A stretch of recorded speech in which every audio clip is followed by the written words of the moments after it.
We're here for our weekly softball press conference with head coach Clarissa Crowell. Coach, what are your takeaways from last weekend's series at Kent State?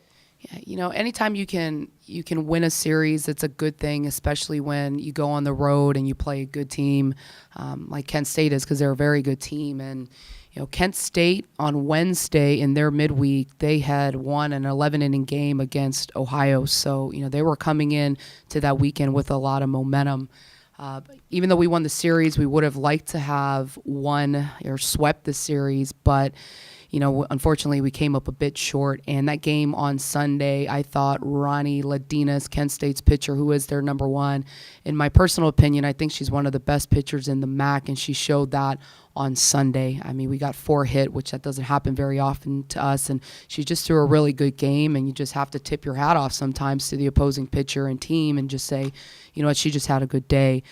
Obviously, a much better day on Saturday for us, and starting with Game 1, we had a 12-4 victory in 6 innings, and we had a huge 6th inning, and that started off with Jenna Jones. I'm just so proud of that young lady for what she was able to do this past weekend, but she started the 6th inning off with a home run, and she ended the inning, her second at bat, with a grand slam, and that's a really difficult thing to do in our sport or in baseball. So, but Jenna wouldn't be in that situation had it not been from our other kids in the lineup producing. So, we drew a lot of walks that inning, and some other kids that had a really good game was Johnny Ann Wall, Lauren Anderson, and even Haley Tran, our slapper, drove in a couple runs. So all in all, just a great day offensively for us in Game 1. Game 2 was a bit of a grind, and actually we went into the 7th inning down by a run, and Riley Wispel comes up with we had a runner on second base, 2 outs in the top of the 7th inning, and she hits a double off the wall on the first pitch, and we end up being able to hold off and beat Kent State in Game 2. So all in all, good weekend. Very happy with what we were able to do. All right. You mentioned, though, that doubleheader. Yes. Throughout this season, obviously, been some close games there. You come out with that late clutch hit.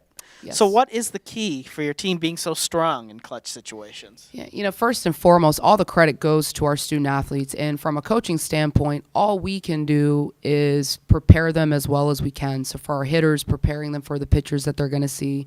For our pitching staff, making sure that we prepare them for the offensive lineup that they're going to see. And no matter how much you replicate pressure situations in practice, you can never replicate it to the point that what our kids have to go through in games. You just can't. And I think any coach, any athlete knows that. And so I think our hitting coach, Coach Kohlmeyer, has done an excellent job of preparing our hitters with great plans. And I just think that our kids do a good job of having a plan in the box, executing it, and I think they do a very good job of staying process-based and not focus on results. So I think that is one of the keys when it comes to being able to perform in the pressure. But all in all, when it comes down to being in that game and being in that intense moment and that pressure moment, that falls on our student athletes, and they've just done a great job of performing in pressure situations. So I've been very happy with what they've been able to do. One of the key big breakout players this season has been Kelsey Frederick.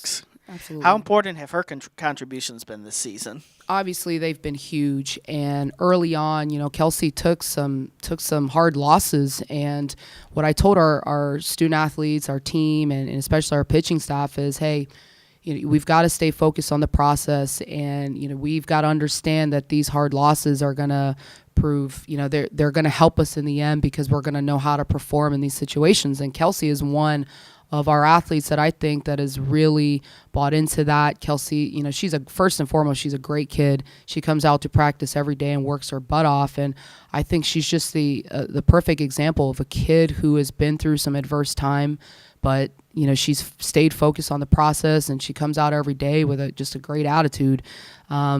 And just the eagerness to get 1% better. And she's just been exceptional for us. And I always say this, her job for us has been the hardest on our pitching staff, because Kelsey is our closer. Kelsey doesn't get very many starts, but it's because we need her in that relief role. And in order to do as well as she has done, you have to have a strong mentality, and Kelsey Fredericks has the strongest mentality on our pitching staff. And I think that's why she's been able to do what she's done. So very proud of Kelsey. All right, moving on to this next weekend. What are your expectations against Buffalo? I think first off that Buffalo is a well-coached team and they're scrappy. And I think right now Buffalo is playing with an attitude of they've got nothing to lose. And anytime you play against a team that has that attitude of, you know what, Miami, we have nothing to lose. We're just going to give you everything that we have. That's a really tough team to play. So I expect it to be a grind this weekend. And from a results standpoint, Buffalo didn't have the best of weekends, but when you look at the scores, they're pretty close scoring games, as it has been for the past few weekends with those guys. And right now, their strength is in their pitching staff. They got a couple of kids throwing the ball really well. So we're just going to have to do a good job of putting together a good offensive plan, and we're just going to have to execute offensively, and pitching and defense going to have to have a good weekend as well. But I think everybody knows this. This is a pretty big series for us, and our kids understand that as well. But I think that we'll be well prepared and ready to go this weekend. So with 3 weeks remaining, how do you assess your team situation? We're not really assessing much other than how we're going to beat or take care of Buffalo this weekend. We know that we have 3 max series, but we can't get caught up in what everybody else is doing all weekend. We had this conversation with our student athletes yesterday. The only thing that we can do at this point is control what we can control. And yesterday at practice, it was we're going to control how we're going to get 1% better today in practice. And moving forward, today we're going to be working on some things that we need to work on. And then tomorrow we'll start game planning for Buffalo. So again, we don't look any further than what we've got coming up on the weekend. And right now our task is to figure out a way to beat Buffalo this weekend. All right, thanks and good luck this weekend. Thank you.